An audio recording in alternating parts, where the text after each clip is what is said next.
What's up, everybody? Dog 1985. There's levels to this. All right, let's talk about Hellblade 2. I just finished Hellblade 2, just beat it a few hours ago, and I had to go run some errands. But I want to talk to you guys about this game. Okay, Hellblade 2. For me, it had a very difficult game to follow up. Because Hellblade 1 told a very unique story in a very unique way, something that I had never experienced before. I had never experienced anything like Hellblade 1. And the entire experience of Hellblade 1 is what got me captivated. I'll be honest with you, in Hellblade 1, I did not like the puzzles. And the combat in Hellblade 1 was probably just okay, right? But once you realize what the story is about, and that last fighting sequence in Hellblade 1 where you keep fighting and fighting and fighting, and then you realize what it is that you're fighting, and then you get to the end, like, it just blew my mind that they were able to create that type of game. And at the end, once the game was over, that's when the entire experience made sense. And I was like, wow, this is phenomenal. I'm excited for whenever the next one comes out. It didn't matter to me whether or not it was an Xbox exclusive or if it was owned by Microsoft. Like, I was going to play the next Hellblade. I'll give you an example. When I played Horizon Zero Dawn, right? For me, Horizon Zero Dawn is still a masterpiece. I love the way they made that game. I love the concept behind it. I love how you find out what she actually is towards the end and what it means with Mother Earth and everything, and the good and evil and the polarity of all that. Like, I was amazed at that game. So when that game was done and I knew that they were going to make a part two, I didn't care that it was a Sony exclusive. I was going to play the next Horizon Forbidden West. Okay. Now, just like Zero Dawn, Horizon Forbidden West had a very, very big shoes to fill. Hellblade 2 had very big shoes to fill. Okay.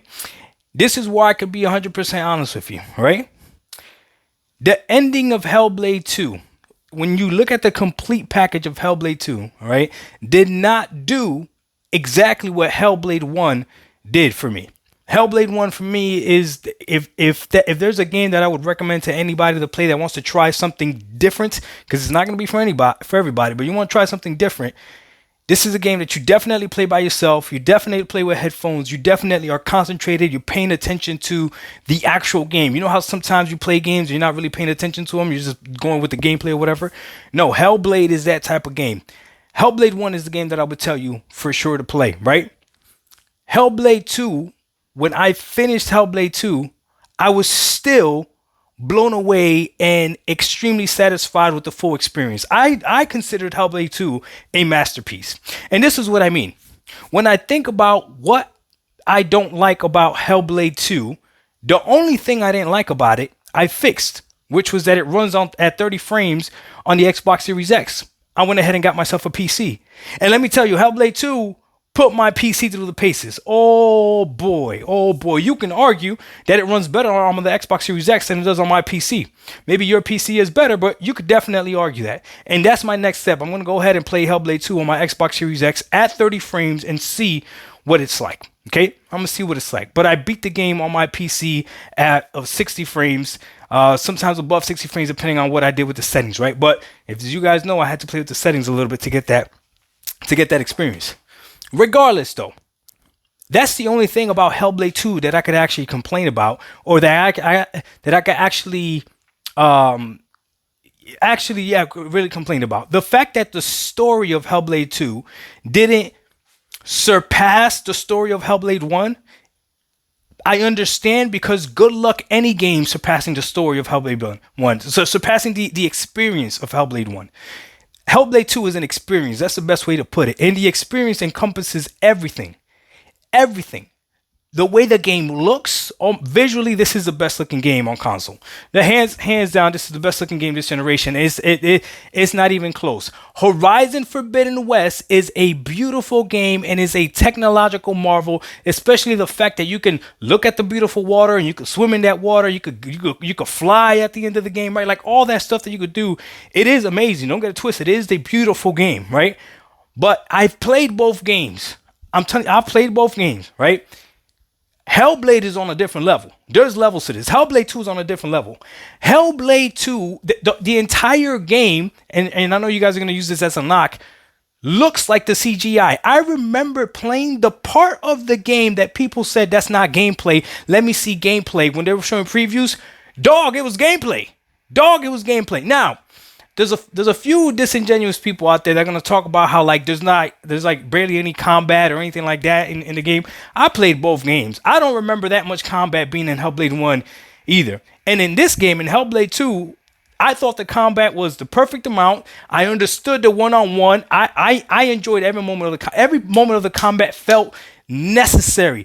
Oh, that's the best way to put it. You ever played a game where after a while you're like, why am I still button mashing? Why am I still fighting these people? Why are there so many of these freaking enemies? The fighting in this game, every single moment felt necessary. It didn't feel unnecessary. It felt like it all mattered, right? I enjoyed the hell out of it. So people that did not like the combat of Hellblade 2, sorry, this is me and you are not alike. It is what it is. I've seen people critiquing as well. People come at me talking about like, oh, it's funny how now you like characters that don't jump. Idiot. The reason I got on God of War is because Kratos used to jump. Senua never jumped. There's levels to this. There's a difference. I'm telling you, the people that try to argue with me, bro, they're just not smart people. Because if you're trying to compare Kratos to Senua, there's no comparison. This dude used to jump. They downgraded Kratos' ability. You understand that? Like, you could argue whatever you want. They downgraded what Kratos used to be able to do.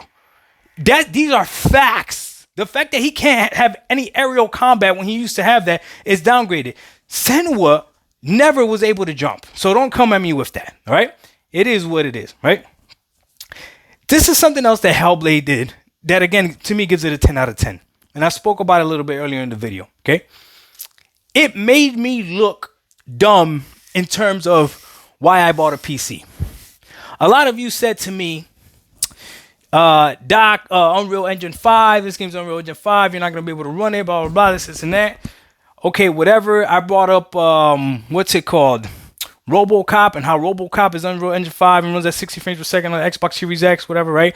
And I said that the Xbox Series X was weak and that's why I got a PC, because I value frames over resolution, whatever, right? Now I got my frames, right? I am playing the game above 30. If you're stuck at 30, I am playing the game above 30.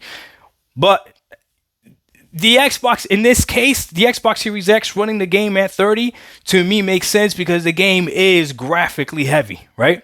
But then I saw Digital Foundry did something where apparently they could patch it, I guess. And if they do patch it, that's impressive. The other thing that Hellblade 2 did, it showed that the Xbox Series S is not really holding anything back. This is the first real Unreal Engine 5 game that looks like this, and they have it running on the Xbox Series S. There's no game that looks as good as this game. Now, I haven't seen it. Please tell me what game it is. Please tell me what game looks as good as this game. I promise you, you don't. My God, you really got to play this game. I'm telling you. So Hellblade 2 to me so far is a masterpiece. I'm replaying it again as well. The length of the game, I think the game was the perfect length.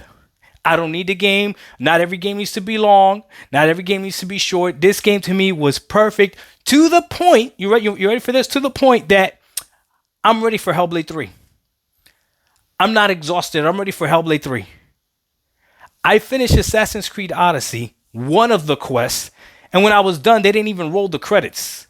Apparently, they don't even roll credits in Assassin's Creed Odyssey because they want you to keep playing the games. I got like 2 more quests or whatever, but the main quest in Assassin's Creed Odyssey, where you get to kill your sister, because I played as Alexios, I went ahead and I beat that quest. That game is extremely long. Extremely long. There's no need for that. Every game does not need to do that. I love the fact that I played Hellblade and it took me 3 days because I took time in between.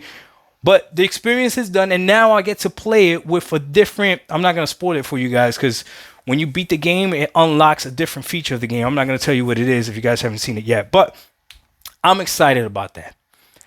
Hellblade, just like the first Hellblade, is not for everyone. But here's the deal. If you liked Hellblade 1, you got to really, really tell me why you didn't like Hellblade 2. And this is what I'm going to do for you because I like being honest, okay? maybe I don't remember Hellblade 1 the way I think I do. So I'm going to go back and play Hellblade 1.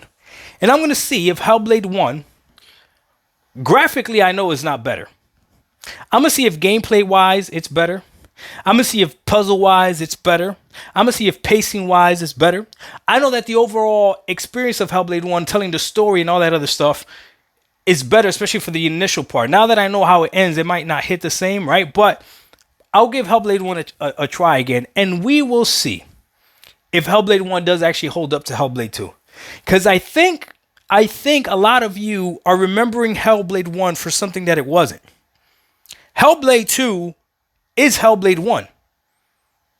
It's just better in almost every single way except for the story. And even then, when I got to the end of Hellblade 2, that same thing as with Hellblade 1. When I got to the end of Hellblade 2, that's when everything came together and I finally understood, and I was wowed, extremely satisfied.